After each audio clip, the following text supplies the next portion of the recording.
மாண்புமிகு முதல்வர் அண்ணன் தளபதி அவர்கள் பொறுப்பேற்று 4 ஆண்டுகளில் அனைத்து துறைகளும் மகத்தான சாதனைகளை முதலமைச்சர் அவர்களுடைய வழிகாட்டுதலின்படி செய்து இந்த 4 ஆண்டுகளில் இந்தியாவில் ஒரு வளர்ச்சி பெற்ற மாநிலமாக, அதிலும் குறிப்பாக எல்லாருக்கும் எல்லாம் என்ற தத்துவத்தை நிலைநிறுத்துகின்ற வகையில் மாநிலத்தின் அனைத்து பகுதிகளும், அனைத்து தரப்பு மக்களும், அதேபோல் அனைத்து துறைகளும் சீரான வளர்ச்சியை, முன்னேற்றத்தை முதலமைச்சர் அவர்களுடைய தலைமையில் சாதித்து காட்டியிருக்கிறது.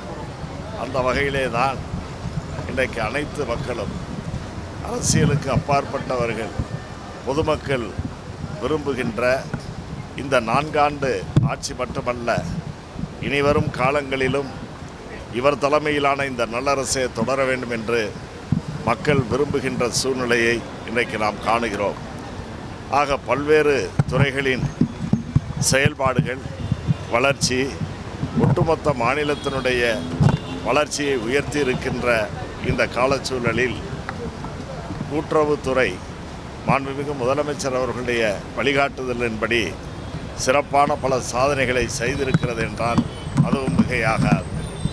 குறிப்பாக இந்த துறை, நம்முடைய துறையின் துணை பதிவாளர் அவர்கள் குறிப்பிட்டு சொன்னதைப் போல யானை பலம் கொண்ட ஒரு துறை என்பது அனைவரும் அறிந்த ஒன்றுதான். ஒரு நீண்ட நெடிய வரலாறு கொண்ட ஒரு அமைப்பு தான் இந்த கூட்டுறவு. கூட்டுறவை பற்றி அதனுடைய பெருமையை கூறுகின்ற நேரத்தில் கூட்டுறவே நாட்டுயர்வு என்ற அந்த பொன்மொழியும் இன்றைக்கு மெய்ப்பிக்கப்பட்டு வருகிறது.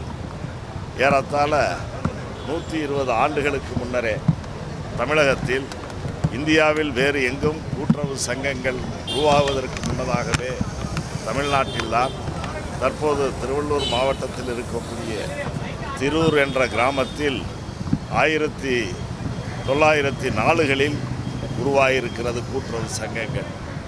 ஆகவே அத்தகைய நீண்ட நெடிய வரலாறு கொண்ட கூட்டுறவு சங்கங்கள் இன்றைக்கு மிகப்பெரிய சாதனைகளை, அதிலும் குறிப்பாக கிராமப்புற மக்கள் தொடங்கி நகர்ப்பகுதியில் வாழுகின்ற மக்கள் வரைக்கும் நேரடியாக சந்திக்கின்ற ஒரு துறை. தமிழகத்தில் 2,20,00,000க்கும் மேற்பட்ட குடும்பங்கள் இருக்கிறது. அப்படிப்பட்ட அந்த 2,20,00,000 குடும்பங்களோடு நேரடியாக தொடர்புடைய ஒரு துறை கூட்டுறவுத்துறை.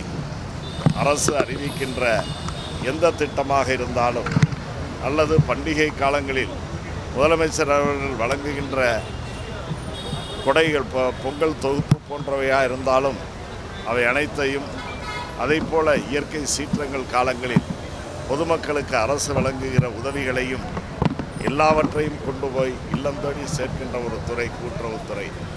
அதேபோல் பொருளாதார வளர்ச்சிக்கு தேவையான அனைத்து தரப்பு மக்களுக்கும் தேவையான கடன்களை செய்வதில் இந்த துறை முன்னோடியாக விளங்கி வருகிறது. வங்கி சேவையிலும் மகத்தான சாதனைகளை இத்துறை படைத்திருக்கிறது.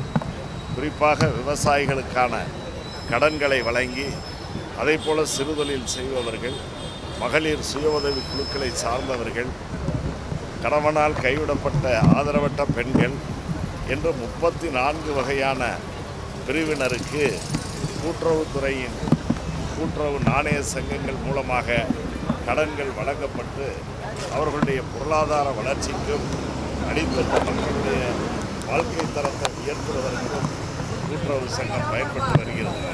அதே நேரத்தில் பொதுமக்கள் பயன்படுத்துகின்ற அத்தியாவசிய பொருட்கள், அந்த அத்தியாவசிய பொருட்கள் வெளி சந்தையை விட மலிவான விலையில் தரமான பொருட்களை கூட்டுறவு சங்கங்களின் பண்டக சாலைகள் மூலமாக பொதுமக்களுக்கு கொண்டு போய் சேர்க்கின்றோம். அதுவும் இத்துறையின் மூலமாக சிறப்பாக செயல்படுத்தப்பட்டு வருகிறது.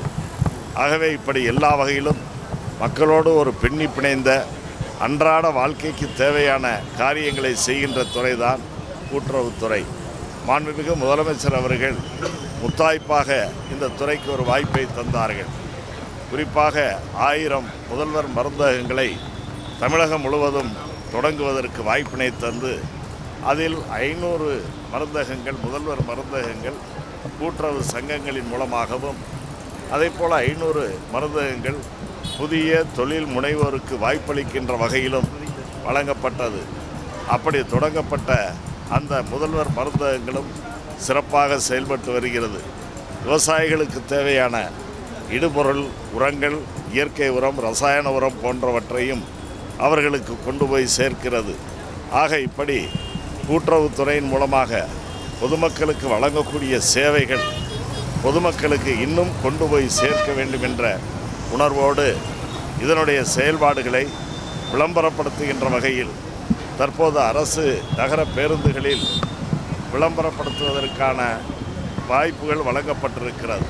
அந்த வாய்ப்பை பயன்படுத்தி கூட்டுறவு சங்கங்களுடைய கூட்டுறவு செயல்பாடுகளை எல்லாம் பொதுமக்கள் அறிகின்ற வகையில் எதிர்காலத்தில் இவ்வளவு சேவை இந்த துறையில் இருக்கிறதா என்பதை பொதுமக்கள் உணர்ந்து கொள்கின்ற வகையிலே அதை பேருந்துகளில் விளம்பரப்படுத்துவதற்காக 300 பேருந்துகள் இலக்கு நிர்ணயிக்கப்பட்டு முதல் கட்டமாக இன்றைய தினம் 10 பேருந்துகள் அந்த விளம்பர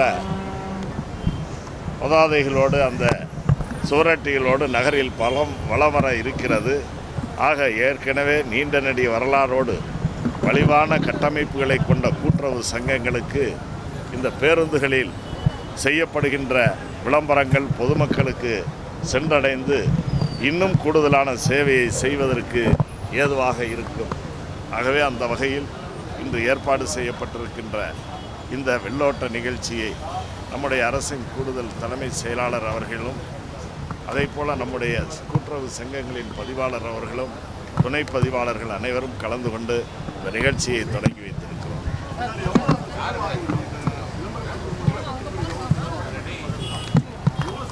பேருந்து ஒன்றுக்கு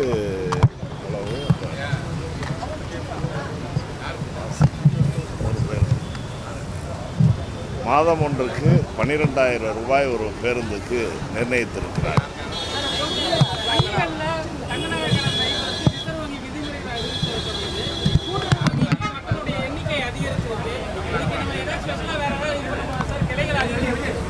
ஒன்றிய அரசு கூட அவர்கள் அறிவித்து வரைவு அறிக்கை தான் அது. அந்த வரவு அறிக்கைக்கு நம்முடைய மாண்புமிகு முதலமைச்சர் அவர்கள் தெளிவாக நிதியமைச்சருக்கு கடிதம் எழுதினார்கள். இது வெகுவாக நடுத்தட்டு மக்களை, ஏழை எளிய மக்களை எல்லாம் பாதிக்கக்கூடிய ஒரு நடவடிக்கையாக இருக்கிறது. ஆகவே இதை திரும்பப் பெற வேண்டும் என்று அறிவித்திருந்தார்கள். நானும் கூட பத்திரிகையாளர்கள் சந்திப்பிலே கூட குறிப்பிட்டு சொல்லியிருந்தேன். அதன் பிறகு அதிலே அவர்கள் கொண்டு வந்த அந்த வரைவிலே கூட சில தளர்வுகளை செய்திருக்கிறார்கள். இன்னும் இது நடைமுறைக்கு வருவதற்கு நாட்களாகும். அதற்குள் அவர்களே அதை திரும்பப் பெறுகின்ற சூழ்நிலையும் உருவாகும். தொடர்ந்து மாண்புமிகு முதலமைச்சர் அவர்கள் அதை திரும்பப் பெறுவதற்கு வலியுறுத்தி கொண்டிருக்கிறார்கள். அதிகரிக்கிறதுக்கு ஒரு வழியாக தான் இப்போ இன்றைக்கி கூட இந்த விளம்பரங்கள்லாம் செய்கிறோம்.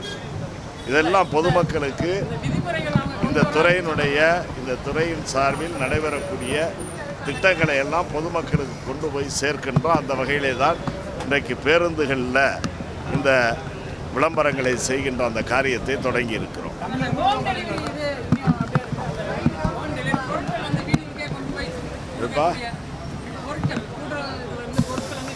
படிப்படியாக தேவைகளுக்கு ஏற்றவாறு நடந்துகிட்டு வருது.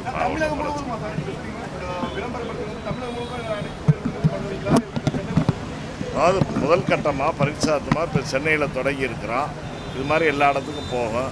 நாங்களே கூட ஒரு 1000 ஆட்டோக்களுக்கு கடன் உதவி செய்வதற்கு இருக்கிறோம். மகளிருக்கான அதெல்லாம் செய்ய இருக்கிறோம்.